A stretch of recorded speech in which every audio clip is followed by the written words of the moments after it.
जब नक्श ने हिमानी का नाम सुना तो उसके चेहरे के पूरी तरह से एक्सप्रेशंस बदल गए थे। हिमानी और कार्तिक बहुत अच्छे दोस्त थे और वो भी सूरत में है। क्या नक्श को यकीन नहीं हो रहा था कि हिमानी भी अपनी लाइफ में इतनी सक्सेसफुल हो गई है। अब जो हिमानी की बात निकली है तो हम आपको बता देते हैं कि नक्श और हिमानी की मुलाकात कैसी हुई थी।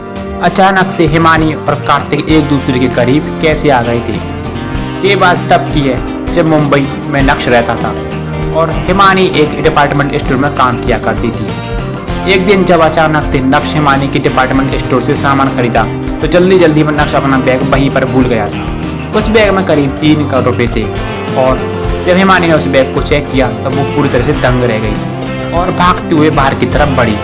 लेकिन उसी समय नक्श अपनी गाड़ी से लेकर निकल गया था और इससे पहले कि वो नक्श को रोक पाती, नक्श तो पूरी तरह से निकल गया। हिमानी ने भागते हुए नक्श को पैदल चलते हुए ट्रैफिक में नक्श का पीछा भी किया। पूरे 5 सिग्नल तक हिमानी ने नक्श को रोकने की कोशिश की। इसी बीच अचानक से नक्श को याद आया कि उसका बैग तो डिपार्टमेंट स्टोर में भूल आया है। लेकिन जब वो वहाँ पहुँचा तो उसे पता चला कि वो लड़की उसका बैग लेकर भागी थी, लेकिन तब तक वो बाहर से निकल गई थी। थोड़े इंतजार के बाद हिमानी वहाँ पहुँची और उसने नक्श को देखकर तुरंत ही उसका बैग लौटा दिया और यहाँ से शुरू हुई नक्श और हिमानी की फ्रेंडशिप। और नक्श बहुत अच्छे से जानता था कि हिमानी भी अपनी कंपनी को बिजनेस में बढ़ाना चाहती है, तो उसने अपनी बिजनेस खोलने के लिए हिमानी को 5 करोड़ रुपए की सहायता दी थी। और उस समय नक्श के डैड भानुशाली ग्रुप में काम किया करते थे, इसलिए नक्श के पास उस समय पैसों की कोई भी कमी नहीं रहती थी। नक्श हमेशा ऐसे लोगों की मदद करता था जो अपनी लाइफ में कुछ आगे बढ़ना चाहते हो। आज जब नक्श को ये पता चला है कि उसके दिए हुए पैसों से हिमानी ने अपनी खुद की एक कंपनी खोल डाली है, तो वो अब और भी ज़्यादा खुश हो गया था। उसकी खुशियाँ अब डबल हो गई थी।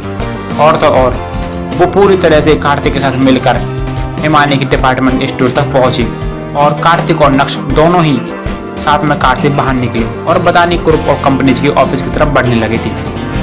जैसे ही नक्श के कदम बदानी ग्रुप ऑफ कंपनीज में पड़े, इंटीरियर्स देखकर नक्श का दिल तो खुश हो उठा था।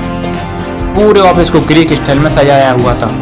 अभी वो बदानी ग्रुप ऑफ कंपनीज के ऑफिस में पहुंचने ही वाले थे कि तभी अचानक से एक सुंदर सी लड़की जो असल में ऑफिस की रिसेप्शनिस्ट थी, वो आई और ग्रेड करते हुए नक्श को बोली। बहुत ही शालीन अंदाज में उसने रिसेप्शनिस्ट ने कार्तिक से कहा।